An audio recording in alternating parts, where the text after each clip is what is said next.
Welcome to the latest in my series of videos, Rishi Devra, the fantasy and the facts. This video is a continuation on from 22A.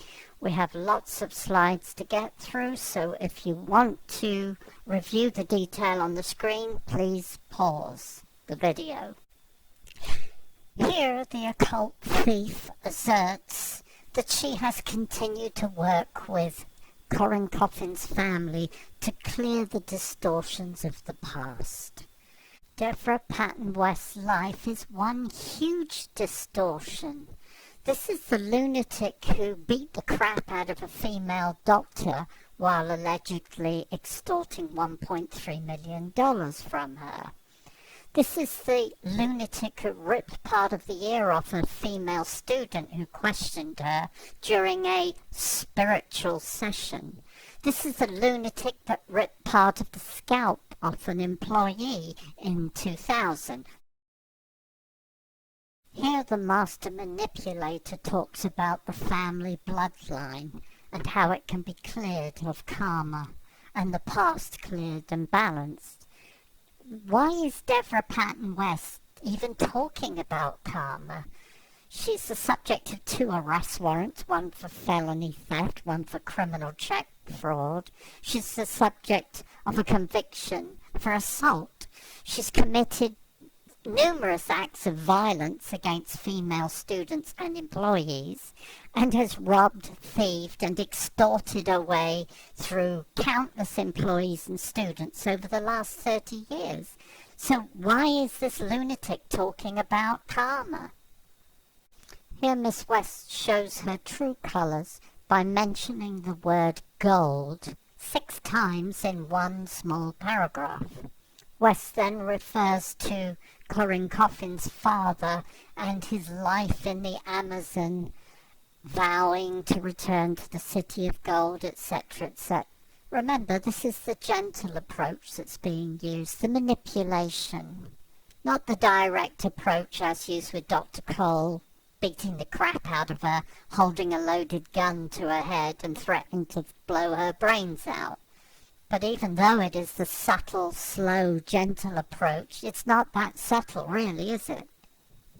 Here, Wester makes her pitch. Correcting imbalance is crucial. You must make the shift from selfish entitlement to right use. Again, why is West talking about this? She's robbed, cheated, stolen, defrauded, and manipulated people into taking their money from them to fund her own lifestyle. Over the last 30 years, she's raised tens of millions for good causes, and not a single cent has ever gone to any of those good causes. It's gone in her pocket or been converted into jewelry or precious stones and stashed away for the future. In paragraph 6, West talks about the right use of the world's resources, gold and water, to bring forward the pure healing power of gold and water. She goes on to say that in the coming months, you, that is Corin Coffin, will be preparing to set sail on the beauty and power of your life's work and mission. That'll be the mission that Miss West has assigned for her. Here in paragraphs 8 and 9 we have 3 further mentions of the word gold. By following directives and revelations you will be guided to the gold. Whose directives? Probably Miss West's. And as you clear your relationship with gold and gems, they will desire to serve you. In other words, what West is really saying is that once Tan Mayo has access to even more wealth than she does now, she hopes that that wealth will be used to serve her, if only she can get her hands on it. Here West says, trust me as I guide you to the other side. Trust this thief, this fraudster, this extortionist, this lunatic who has been repeatedly violent towards other women, this person who lies at the drop of a hat in court under oath. Trust her? One would have to be mad to trust this lunatic once one got to know her a little, and surely Tan Mayo, Corin Coffin, has got to know her more than a little by now.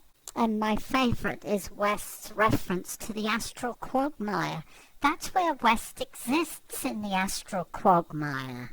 This is where her so-called masters exist, the ones that tell her it's okay to beat the crap out of Dr. Cole because she was a Nazi in her past life.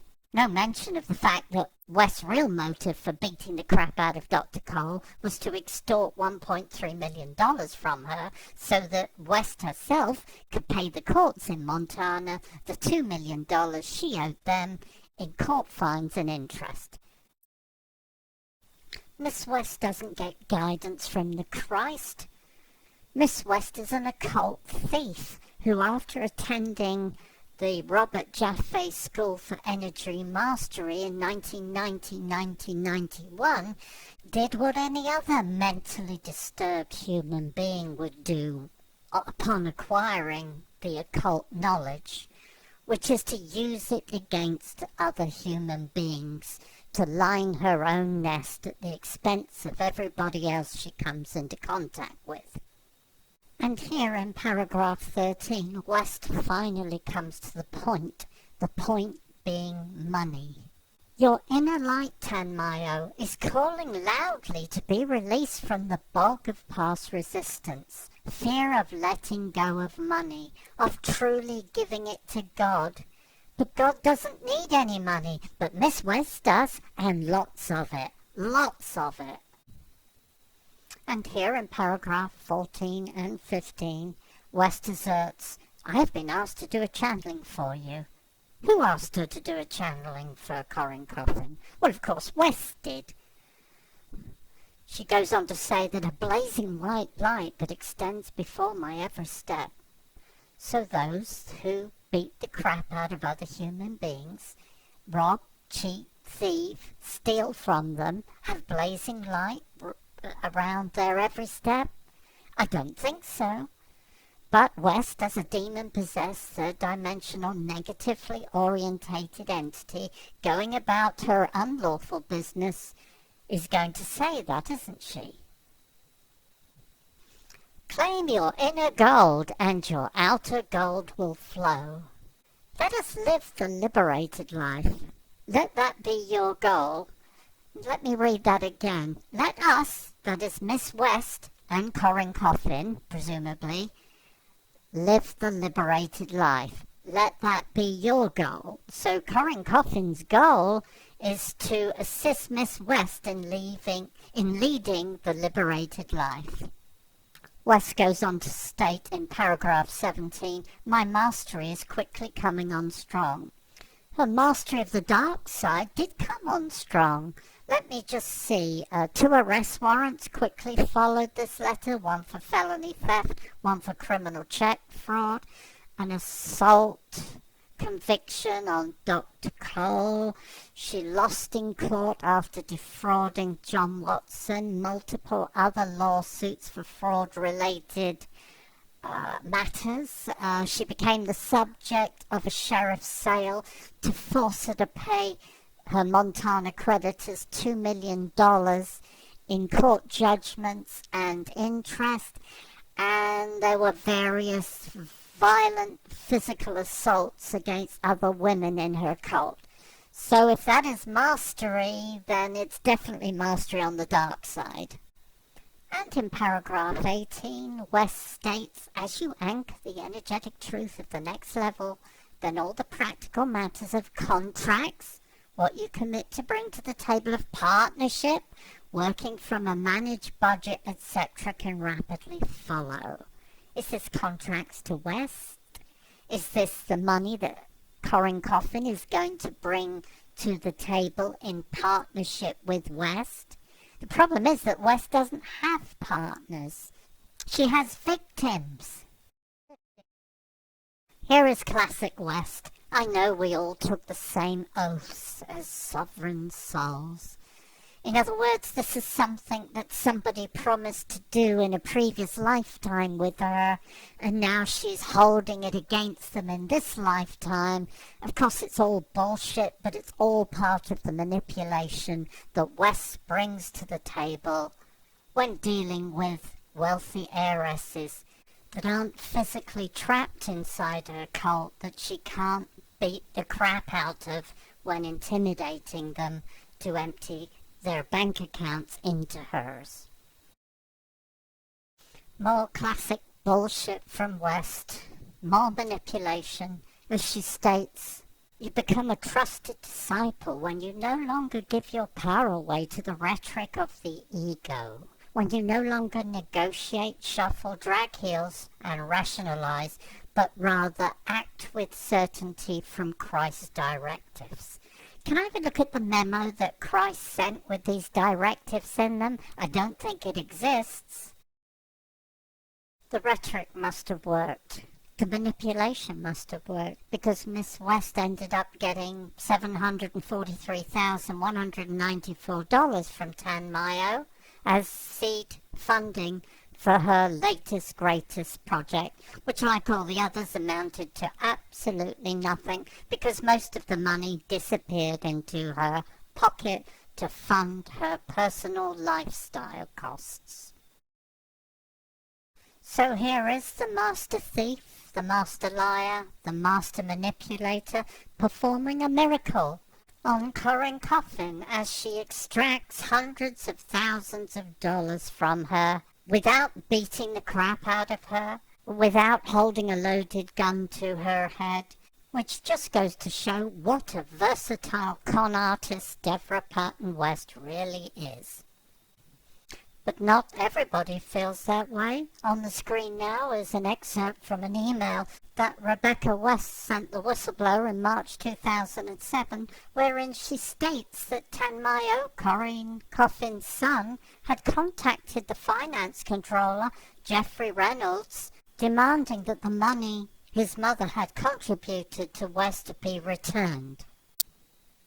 So whether by clever manipulation, as in the case of Corinne Coffin, by violent assault and intimidation, as in the case of Dr. Cole, or by fraud, as in the case of others, the guru cult extortion business continues on into its third decade, with Miss West using her third identity persona in the last 10 years. And no matter how improbable the lies, like she's holding open the gates of time single-handedly, people still believe the bullshit. And no matter how many arrest warrants, convictions for assault, or other crimes committed, when nobody believes the lies anymore and the divine being routine doesn't fly, Miss West simply moves her guru cult extortion business to another area. 24. And the nightmare starts all over again for a new set of victims.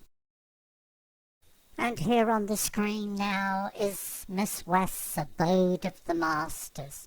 The only masters living in this address are Miss West, a criminal master, whose lifestyle is funded by misguided people like Corinne Coffin, who give her millions of dollars. God knows what Corinne Coffin gets out of it. And from the proceeds of crime, like Dr. Cole, John Watson, Mike Hendrickson, Dave Kushner, Marion Cantwell, and scores of other people robbed, cheated, defrauded, and extorted from.